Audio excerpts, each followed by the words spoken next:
안녕하세요. 네, 반갑습니다. 안녕하세요. 급하게 자리를 좀 마련했습니다. 알리랑 테무 뉴스 좀 전에 떴어요, 그죠? 아, 네. 아주 3시간 따끈따끈한, 전? 네, 5월 16일인데요.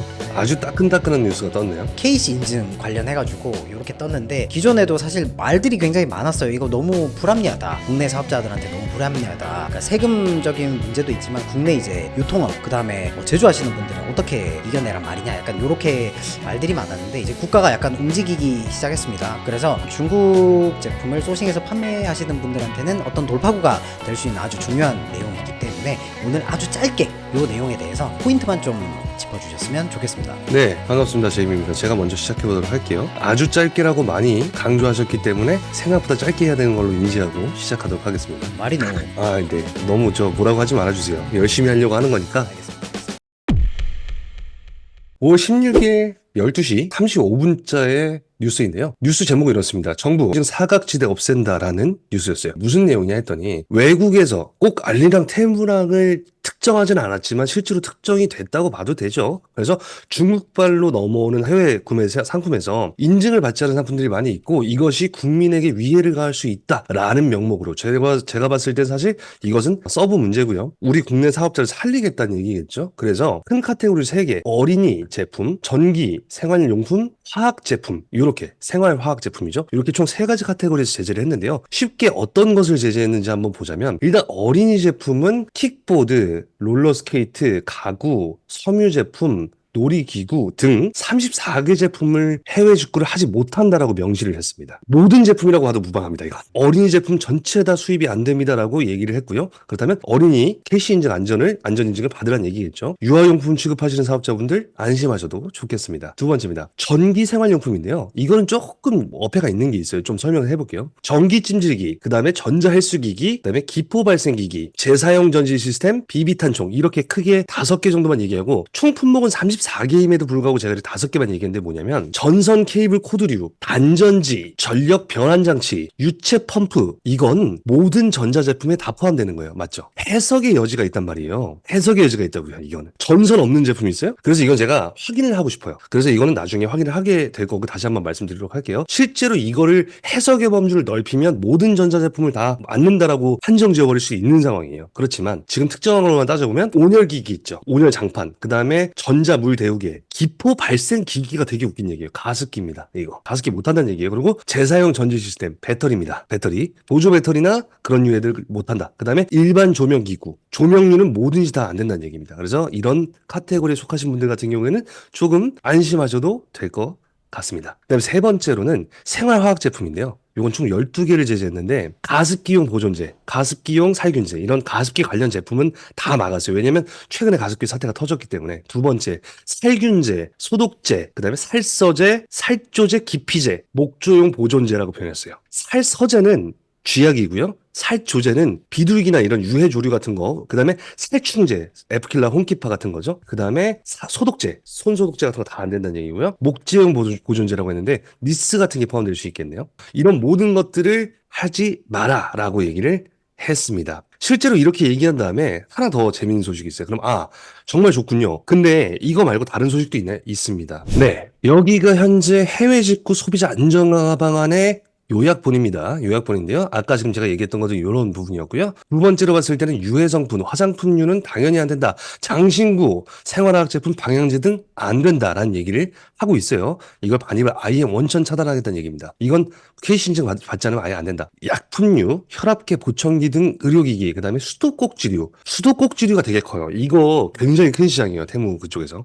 오물 분쇄기, 그 다음에 수도꼭지류 같은 걸 아예 못하게 막았다라는 얘기고요. 여기가 좀 더 중요해요. 가품 차단 시스템을 가동한다는 얘기입니다. 실제로 빅데이터 기반의 AI 인공지능 모니터링을 도입해서 해외에서 가품이 들어오는 것을 자동으로 막아내겠다는 얘기고요. 그리고 이것을 특허청과 관세청이 실시간으로 협업을 매칭을 해서 24년도 5월 중에 도입하겠다는 얘기입니다. 가짜 롤렉스 되겠습니까? 안 된다는 얘기예요. 모양으로 잡아낸다는 얘기죠. 이런 것들 전체 다 디자인권 침해 상품 같은 경우는 뭐든지 다 잡아내겠다는 얘기입니다. 스타벅스 컵 되겠습니까? 안 됩니다. 그런 거 안 된다는 얘기입니다. 이걸 아예 잡아내겠다라는 얘기죠. 그리고 상표법 개정을 추진해서 플랫폼 기업들의 개인정보보호법 위반 여부, 애플리케이션 접근 권한 미고지 여부 조사를 해서 상당 기준 공표한다고 했는데 이거는 무슨 얘기냐면 실제로 우리가 이걸 도입할 건데 너네가 이거 협조하지 않으면 플랫폼들 우리가 제재할 거야 라는 얘기라고 보셔도 됩니다. 실제 그 얘기는 여기서 보실 수 있는데요. 해당 뉴스 보시면 해외 플랫폼 이용 과정에서 발생하는 소비자 피해에 대한 구제 또는 법적 제재의 실효성 확보를 위해서 해외 플랫폼의 국내 대리인 지정을 의무화한다라고 했습니다. 이게 무슨 얘기냐면 알리익스프레스 국내 지정 대리인 1명, 테무 국내 지정 대리인 1명 이렇게 지정을 해서 그들이 방금 얘기했던 KC인증법 관련, 그다음에 상표권, 지재권 관련 이런 것들을 위반 상품을 제재할 수 있도록 만든다는 얘기예요. 그리고 이것을 만약에 지키지 않으면 플랫폼에 제재를 가하겠다는 얘기입니다. 국내에서 한국이 발의한 법을 해외에 전달을 하고 그것을 따르지 않으면 혹은 위반 사항이 발생하면 제재를 하겠다는 얘기죠. 이만큼 대한민국이 국내 셀러들을 위해서 판매자들을 위해서 노력을 하고 있는 걸로 보입니다. 생각보다 빠른 조치라고 보여지지 않나요, 동빈님?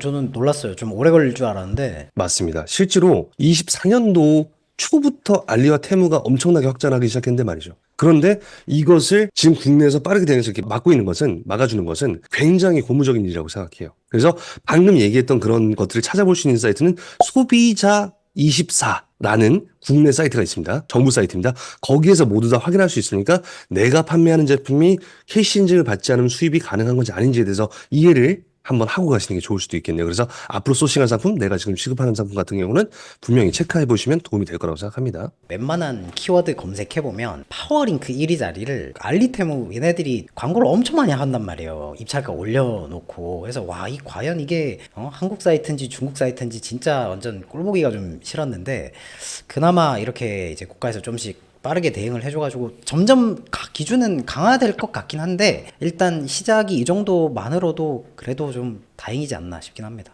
그렇습니다. 전자제품에 아까 그쪽이 조금 항목이 좀 웃기긴 해요. 뭐 단전지, 뭐 배터리 안 들어간 제품이네요. 요즘에 다 C타입으로 충전되는데요. 그런 것들이 된다면 사실 전자제품만 담아가도 국내 셀러들이 굉장히 순동이 튀기는 상황이 될 수도 있겠죠. 사실 저희 입장에서 알리테무 안 되는 게 좋은 게 맞잖아요, 사실. 그래서 아주 고무적인 소식이 들리고 이호님 같은 경우는 실제로 중국 소싱이나 그런 것들을 많이 보셨던 측면에서 해당 사태 어떻게 보십니까? 뭐 지금 하고 있는 게 좋은 방향도 있는데 이것과 더불어서 안 좋은 것도 있다고 좀 생각이 드는 게 그거 말고도 이제 최근에 이제 세관 공지사항이 올라온 게 하나 있는데 이제 중국에서 가져오는 모든 종류의 섬유 제품을 6월 1일부터 그 섬유의 혼용률이라든지 제조자명, 제조공명, 시수납 주의사항, 뭐 전화번호 이런 것들을 다 표기해서 그 섬유에 봉제를 해야지만 해주겠다는 공지가 올라왔어요. 그러면 이 얘기인즉슨 사실은 해외에서 직접적으로 수입해서 오는 모든 섬유 제품, 하면 의류 제품은 다 판매를 할 수 없다는 얘기예요. 이거를 해갖고 오라는 거죠. 그러니까요. 근데 그렇게 안 한 경우가 많을 테니까요. 네네. 그렇죠. 그럼 뭐 이제 지금 현재 시점에서 다 못하게 한다는 얘기예요. 그리고 그걸 혹시 한국어로 쓰라는 얘기일까요? 아니면 중국어도 네네. 괜찮다는 얘기일까요? 한국어인지 중국어인지 써있지 않은데 네. 이제 그 예시를 하나 줬거든요. 네. 예시에는 이제 한국어로 돼 있어. 제가 그러면 사실 근데 제가 우리가 한국어. 만약에 수건을 산다 칠게요. 그 수건에 중국어로 잔뜩 써 있으면 그거 쓰고 싶겠습니까? 못 판다는 얘기가 되는 거겠네요. 사실은. 맞죠? 저 이런 식으로 좀 제재를 많이 하는 것도 저는 뭐 어떻게 할지 모르겠지만 제 생각에는 대선 전까지 있잖아요. 대선 전까지 엄청 할 것 같아요. 이거 엄청 합니다. 지금 국민의힘과 이제 민주당이 있지 않습니까? 타임. 저 동비TV 채널은 정치 채널과 아무 관련이 없기 때문에 이건 제이미님의 개인적인 생각으로 그냥 흘려 들으세요. 아시겠죠? 저는 무교의 무당층입니다. 저는 무교이고 무당입니다. 사실 진짜 이거 이해 똑바로 해주시면 좋은데요. 실제로 근데 이 두 거대 정당이 서로 정권을 하기 위해서 싸우잖아요. 근데 지금 현재 정권이 평가를 별로 좋게 받지 못하고 있단 말이에요. 여기서 그리고 또 하나 지금 현재 정권이 약간은 사업자 혹은 판매자 위주의 정책을 많이 핀단 말이에요. 그 타겟을 끌고 와서 더 공고하게 만들고 싶어 할 거예요. 그래서 이걸 더 심각하게 본인들의 업적으로 쌓기 위해서 제재를 많이 할 거라고 생각해요. 또 하나 뭐냐면 이 민주당 같은 경우, 더불어민주당 같은 경우는 사실은 친중이에요. 아시죠 이거? 친중입니다. 친중인데 여기에 대한 견제의 목적이 있었던 것 같아요. 제가 봤을 때 여기는 친중이 아니거든요. 여기는 친중이 아니에요. 그래서 약간 정치적인 색이 좀 껴있다고 저는 생각해요. 왜냐면 한덕수 국무총리께서 직접 나와서 브리핑을 한 사안이에요. 엄청난 이슈예요. 국무총리가 나와서 이 정도까지 한다고? 뭐 나름 그 관계 부처 담당자가 나와서 해도 되는 거 아니었을까요? 이렇게 처리했단 말이죠. 그래서 정치적인 색깔도 약간 있는데 일단 지금 당장은 우리한테 좋다. 난 무당치기고 난 모르겠고 이건 정치적인 다 빼자고요. 누가 뭘 하든 일단 우리는 당장 나쁠 건 없다고 생각하죠. 그리고 더 심해지면 심해졌지 약해지진 않을 것이다라고 저는 생각합니다. 동비님은 어느 쪽 편이세요? 저는 정치를 몰라요. 거짓말. 아, 진짜 종교는 빨간색, 어디세요? 파란색도 잘 모르고요. 어제 부처님의 날이었는데 저야- 부처님 오신 날이었는데 어디 갔다 오셨어요? 아니 그거는 저는 이제 부처님께 절은 하지 않았고 와이프가 이제 절을 다니니까 와이프가 절을 하고 저는 옆에 걔랑 놀았어요. 불교신 거죠? 아니 무교라니까요 이 사람아. 기독교랑 천주교 구독자분들이 들고 일어날 판이에요. 어디서 지금 종교색을 드러내요? 편집하면 되니까. 아 그래요? 이호님 네네. 무교죠? 저는 무교죠. 무당층이죠? 무당이죠? 네, 저는 저밖에 안 믿어요. 저도 무교의 무당이에요. 근데 동비님은 딱 봐도 지금 뭐 한파적인 오늘 사람이거든요. 좋은 말씀 많이 해주셔가지고 너무 감사드리고 짧게 제가 분명히 해달라고 했는데 자꾸 저 입이 길어가지고. 저는 진실을 위해서 하고 있다는 점 참고 부탁드리겠습니다. 네, 감사합니다. 오늘은 여기까지 하고 다음 또 소식 나오면 바로 또 영상 준비해서 올리도록 하겠습니다. 감사합니다. 수고하셨어요. 감사합니다. 네. 감사합니다.